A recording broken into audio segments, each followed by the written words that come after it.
we're going to get right into the games. Kai, I'm just going to get it going. First one, we're going in chronological order based on tip times, as West Virginia and Maryland. West Virginia looking at about a 2.5-point favorite right now over the Terps. Kai, we talked about how Maryland is maybe getting another Mark Turgeon here who struggled to win in March. Is that going to be the case again with Mr. Willard? I fondly recall betting against them last year and Seton Hall getting absolutely demolished. Yeah, I would say West Virginia comes in playing the better ball right now. Although I did do some filtering on Bart Torvik. He makes this game a pick since February 1st. So you could say these teams are pretty much equal since February, which, okay, I guess I buy. From a sheer physicality standpoint, Matt, I think it's West Virginia. But Maryland is a very old team. They are tough in their own right. I just think West Virginia has a big advantage on the glass. Maryland plays without fouling, which is key. You can't really let this team shoot 20 or 30 free throws. You're going to lose. Who has the better guards? I think it's probably Maryland, but who has the better coach? Emphatically, it's Bob Huggins. I'm actually pretty on the fence here from a spread perspective. 2.5, I think, is a pretty fair line. I'm leaning towards West Virginia. I probably will put a bet on West Virginia eventually, but right now I'm sitting on my hands. At the current number, I don't have a strong opinion. I mean, this is one of the few games I got bet up over 1.5 on the opener, up to 2.5 right now with the ears there. I don't know, Jim. Maryland, not the biggest team, but they are pretty good defending the rim. I'm not sure they're the best post defense team, but they are, I think, more capable of standing up to West Virginia's size and brute force up front than people might realize. It's not all that different of a team than what we saw last season, right? More of like a positionless team that gang rebounds without, traditional positions with, forwards and guards. Could give Westphal some problems. I just liked what I saw from Westphal in the tournament. So I do lean that way, but this is no bargain if you're looking to lay it. I think you missed your chance to get the best number. Well, I didn't. I took 2, man. So sharp. How about that? Sharp. I like West Virginia as well. Kai, you mentioned filtering our pal Bart Torvik's site. If you filter for away and neutral games, Maryland falls to like 49th. West Virginia is still a top 20 team. I think that's more indicative of how I perceive these squads. Maryland not playing in College Park, not quite the same. Maybe there's a chance Maryland lives at the free throw line because that's what West Virginia does. They foul a ton defensively, and Maryland can make free throws with their solid guards. But I just generally like the Huggins angle. I like that they are better away from home. I trust them more. The one thing is, Kai, is this Eric Stevenson's final revenge on me, where I bet on him and he goes over 15. Jim, he's going for 30. He's going for 30 for sure. If I bet on him, you think he's actually going to score? Jim, this is the redemption story for you and Eric. It's going to be a handshake agreement. I love it. I hope so. I need it. Give it to me, Eric. All right, next game up, Virginia and Furman. Matthew, I'll go to you here. The Cavs, the Woos, the Wahoos, the Whoos, laying 5 against the Paladins.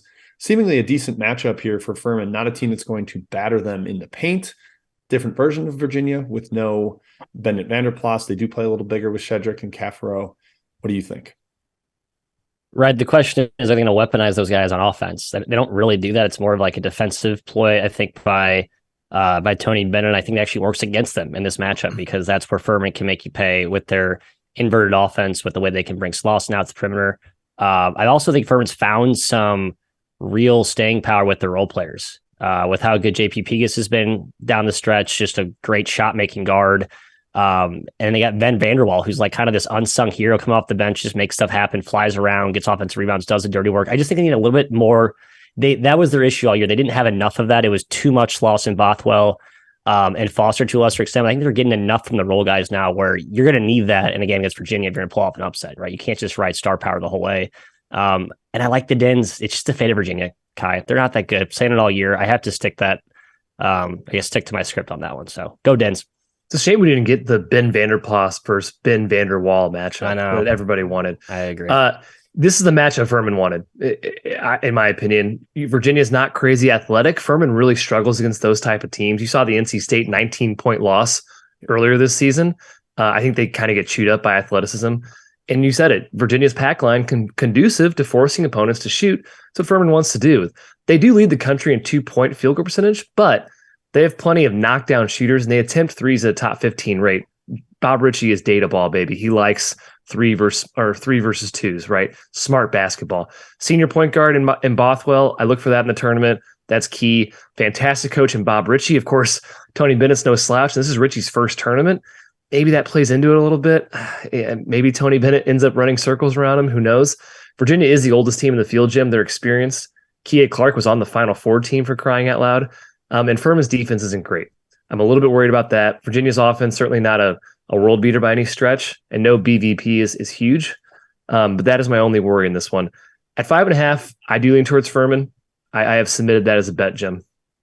Yeah, I thought this was actually a little low. I was surprised. Just in my head, I thought maybe we would get 7 or something. Like Ohio a couple of years ago, I believe, was getting 7 against this Virginia team. Ended up winning outright. Very popular pick. I'm sure Furman is going to be as well. Kai, you mentioned the blowout loss to NC State.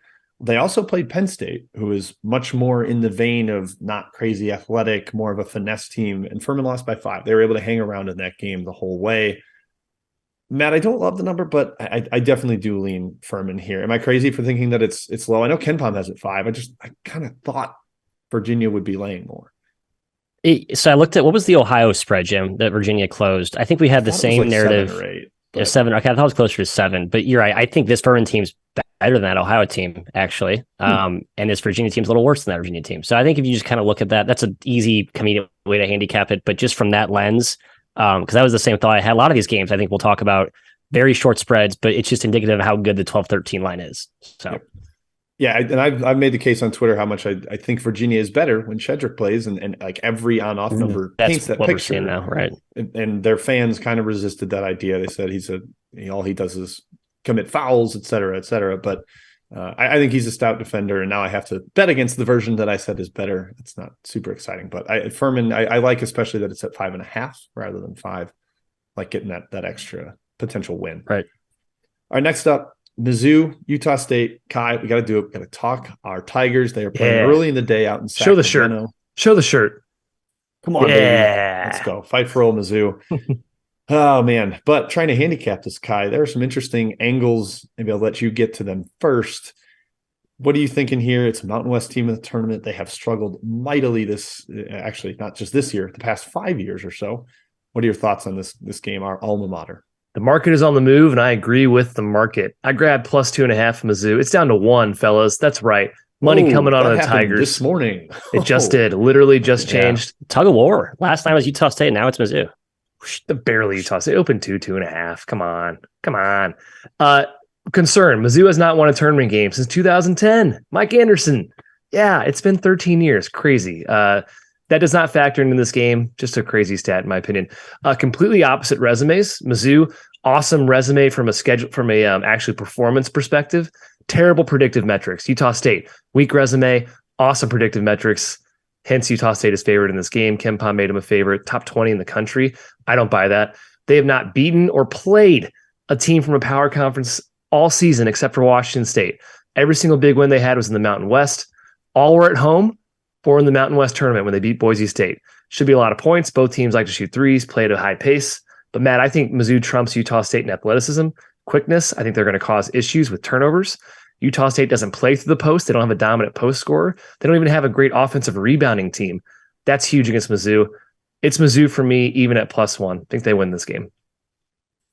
I disagree. I think Utah State's front line's pretty good. I mean, Trevian Doris was the best player on the floor for them against a vaunted San Diego State Aztec front line. 7'1" guy who I think has had potential since he started at Utah State. Started under the Craig Smith era, stayed the course there, and now is, I think, starting to become a real role player for them.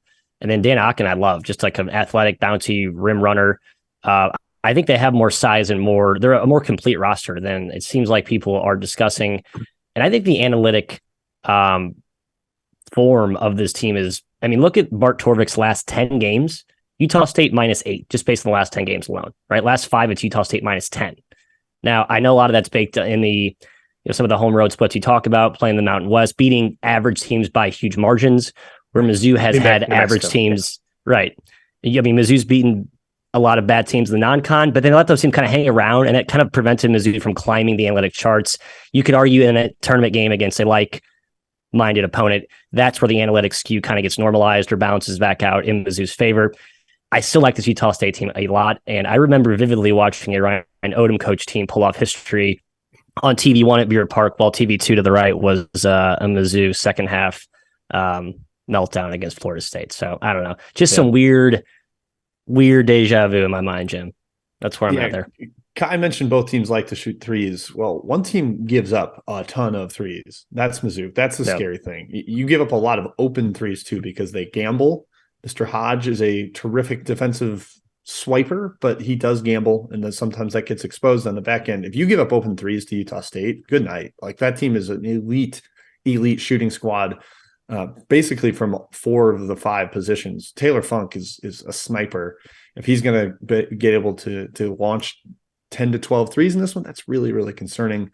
Hey, 1 for 8 his last game, Jim. 1 for 8. He's cold. He's cold. Good. So he's due theory, huh? How about that?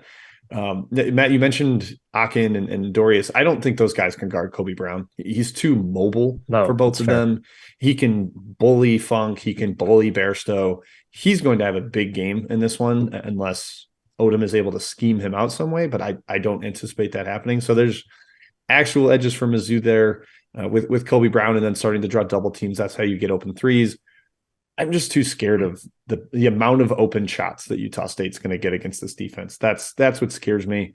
They take care of the ball well enough that Mizzou's probably not going to feed off turnovers. So I'm going to sit this one out, Kai, at least officially.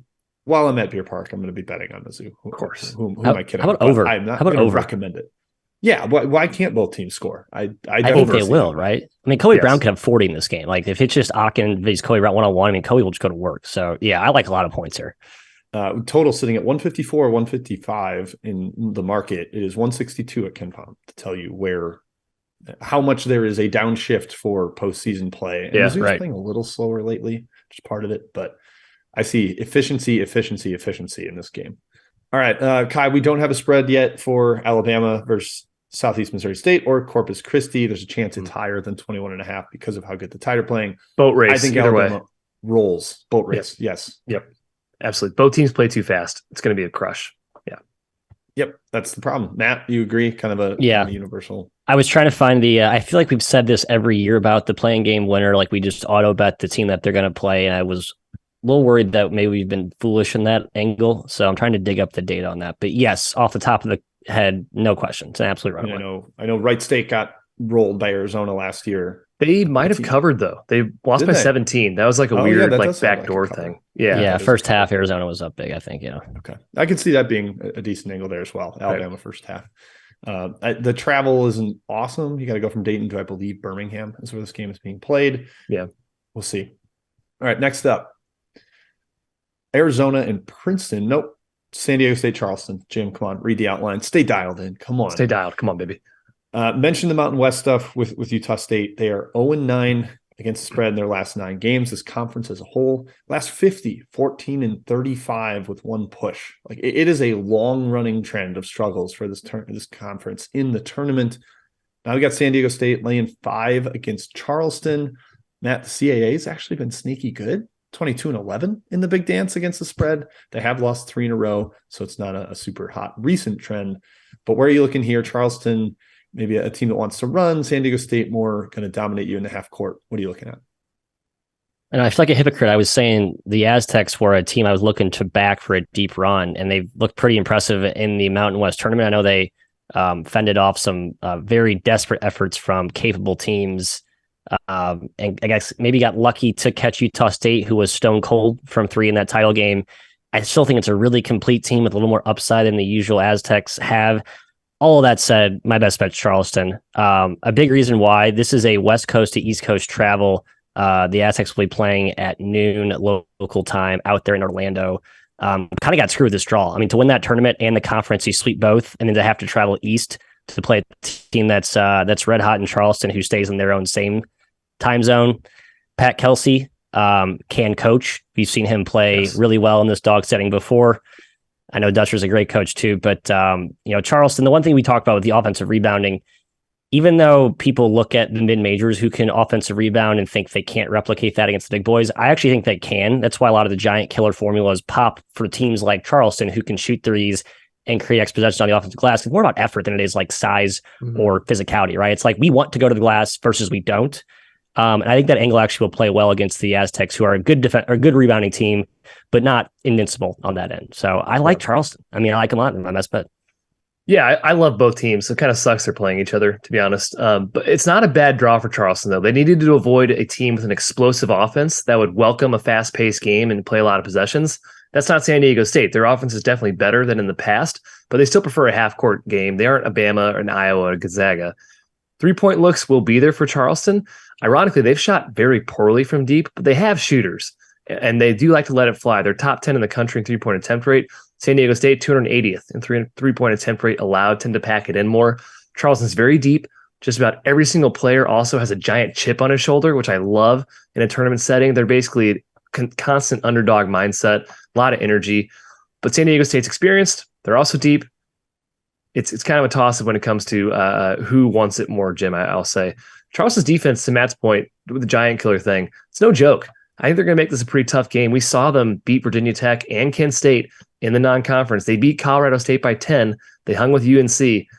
I think they can win this game. I do lean their way, Jim, at plus 5.5 right now. Yeah, 5.5. That's what we're getting Matt his best bet price there. Love having that hook, I'm sure.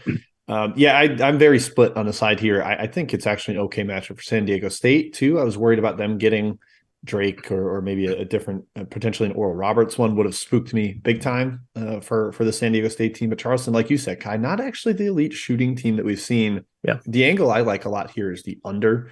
I think Charleston has actually proven to be a bit of a pace taker. They've played some really slow games against teams that will play slow.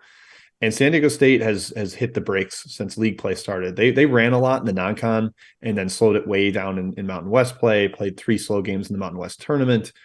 Their defense is really, really stout, best one in that conference. So I like the under. I think this game ends up playing a lot slower than Charleston wants.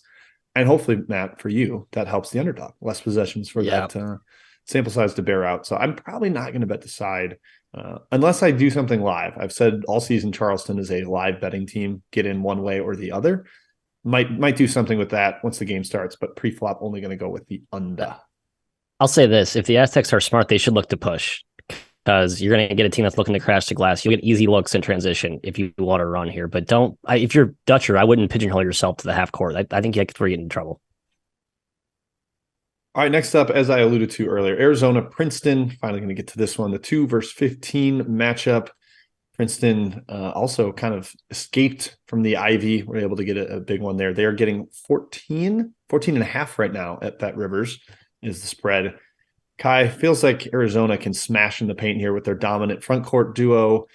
Princeton has a decent paint presence, but they're just not the same size, caliber of athlete that Arizona has. And Princeton's defense doesn't scare me in terms of the point guard shortcomings that Arizona has. So what do you think of this game? Yeah, Ivy teams tend to give power squads trouble in the dance. I don't have stats to back that up, but it's because they play really smart. And their offense, the Princeton offense, is very difficult to prepare for, especially if you haven't seen a lot of it. So I actually wouldn't be surprised if Princeton hung tough in the first half here before Arizona kind of makes adjustments in the second. This is also by far the best teams Princeton has played all season. They played a Hofstra team that ranks 90 in KenPom. Other than that, it's Yale. That's basically it. A little bit worried about that. Matt, Princeton does have a lot of versatile size. It's not Arizona's size, but it's something. But if Tosan gets in foul trouble, Princeton's best player, they're screwed without him. I like that he can pull Ballo or Tubelis away from the rim in a little Princeton offense, facilitate, initiate from the top of the key. But if he gets in foul trouble, they're done. Zona has too much talent. Again, I think Princeton can hang for a bit, and maybe the angle is Princeton first half here. But Zona has a pretty strong track record of decimating inferior competition this season, and I think they just might do it again. Yeah, I'm looking at since 2005 per Bet Labs, Ivy is 11 and 10 against the spread, but 1.75 cover margin. So I think that's more indicative of what you're saying. Yep. Maybe some bad variance there swung against the actual record. But I think the nuance of what the Ivy schools run tends to be somewhat of it's tough to solve for the coaches outside of the league. They don't know it as well as the coaches inside the league. Maybe first half Princeton, if you really want to get involved here with the dog, but I just think that's what I'm thinking.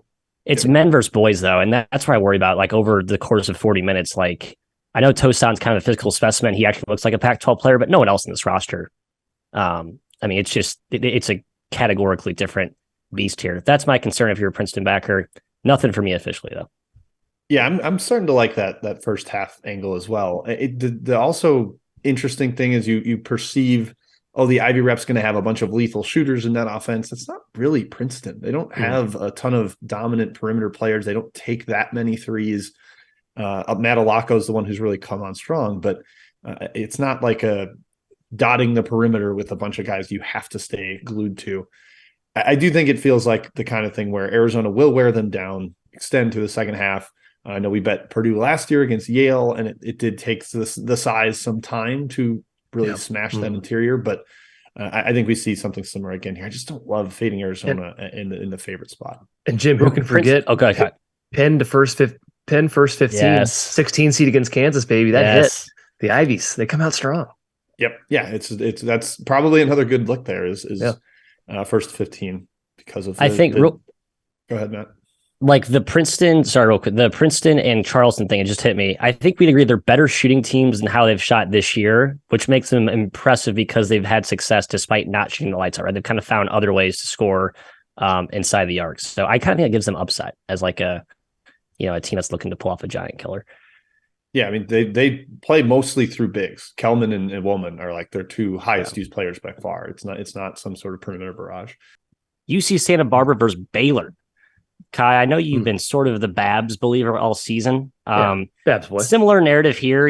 Talent is very, very legitimate here from the 14 seed line. Definitely a more talented team what you're used to seeing from this type of seed. Baylor, obviously one of the best shot making teams in the country, but can they defend? I think is what this ultimately comes down to, especially up front against a pretty vaunted, I would say, Gaucho front line. Yeah, this team's a 12 or a 13 any other year, basically. This spread's gone up, actually, in favor of Baylor. It's up to 11. It was 10 most of this morning. Many expected Santa Barbara to be a top 100, top 75 team even this season. Their talent is nuts. A.J. Mitchell, Pierre-Louis, among the better backcourts nationally at the mid-major level. Same with Norris and Kelly up front in the front court. I do think there's a big coaching edge here for Scott Drew over Pasternak, I'm putting it lightly. It's also the best team by far Santa Barbara has faced. It's the only top 100 opponent they've faced outside of UC Irvine, who ranks 99th. But this team is big and strong. They're not your typical mid-major. They have power size. They have power players. Baylor's offense is awesome. They're going to carve up Santa Barbara, who is not the most disciplined team in the world defensively. I just think it might be kind of a shock for Barbara to step up in competition like this against Baylor. I do kind of lean towards Baylor, Jim, but I do think it's a dangerous 14 seed, and 11's getting kind of high. Yeah, and Baylor has lost to a 14 seed before. We saw it happen with Georgia State. This Baylor team is much better offensively than that one was. They can attack in a lot of different ways here. But I've mentioned all season, I don't like how frequently Baylor switches with their small guards. And if you're going to have smaller guys getting on to A.J. Mitchell, Pierre-Louis, even playing through Andre Kelly or Miles Norris in the post, that is a problem. That's how the Baylor interior defense has been exposed over and over. Really, really bad 2-point percentage defense, like just got smashed in that department in league play. Really, they finished 10th in the Big 12 in both 2-point percentage offense and defense. And I think Santa Barbara actually has the horses to maybe exploit that.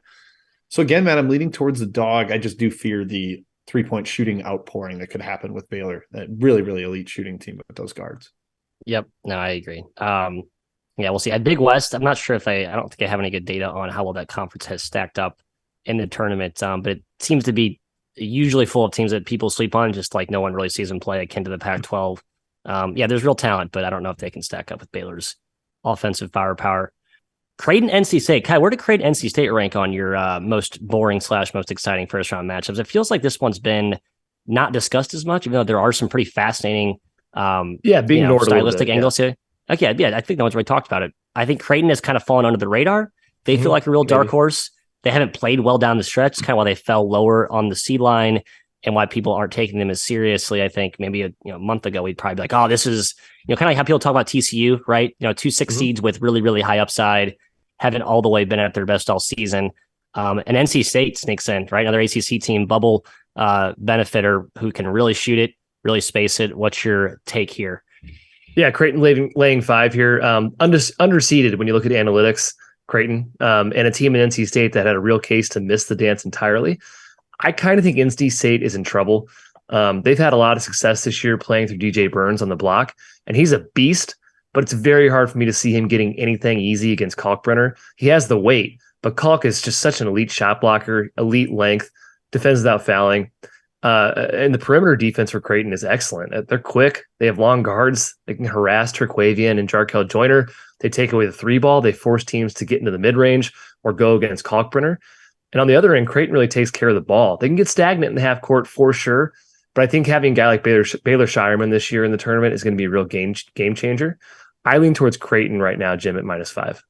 I love Creighton here. I think they are a better Clemson, and Clemson absolutely smashed this NC State team 3 times.